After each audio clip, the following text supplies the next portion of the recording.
There's so many things happening in the college athletic space. I really be curious your reaction to all the things that are going on from the White House to the Congress to continually conversations from literally everyone about trying to fix the problems. What are you seeing and what are you hearing?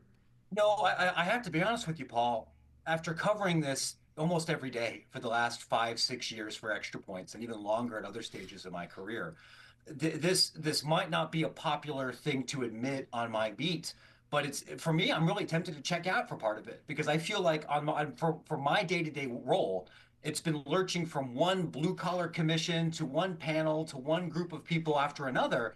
And it's mostly the same kind of people, the same conference commissioners, the same handful of athletic directors, the same three or four kind of industry approved legal voices or consultants talking about how to change college athletics. And sometimes they come out with a PDF. Sometimes that PDF goes to the president or a couple of lawmakers. Sometimes it doesn't.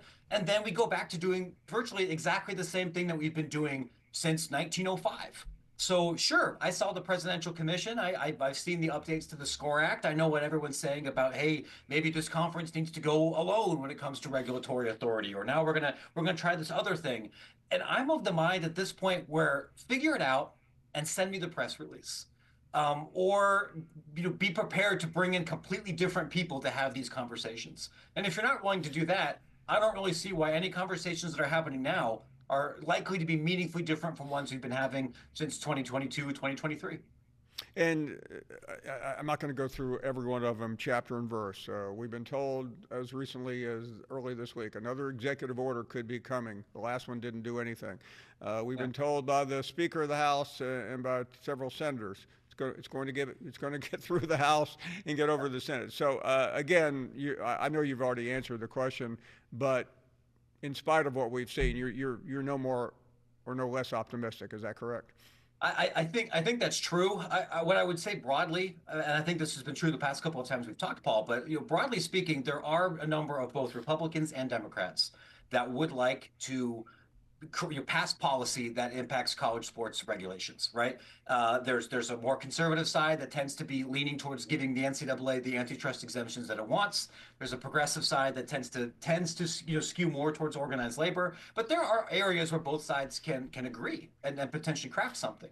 But what we're seeing right now is the margin is so thin between the margin of who controls the U.S. House right now, who controls some of these Senate committees, and Lord knows so much of other things that have nothing to do with college sports have a way of constantly happening that takes people's attention away right now. Even if you're super dialed in on college athletics, if you're a senator, you probably need to be spending more time thinking about the Middle East than anything happening right now in the Midwest region of either bracket. And that has a way of blowing up whatever lobbyists are trying to figure out right now.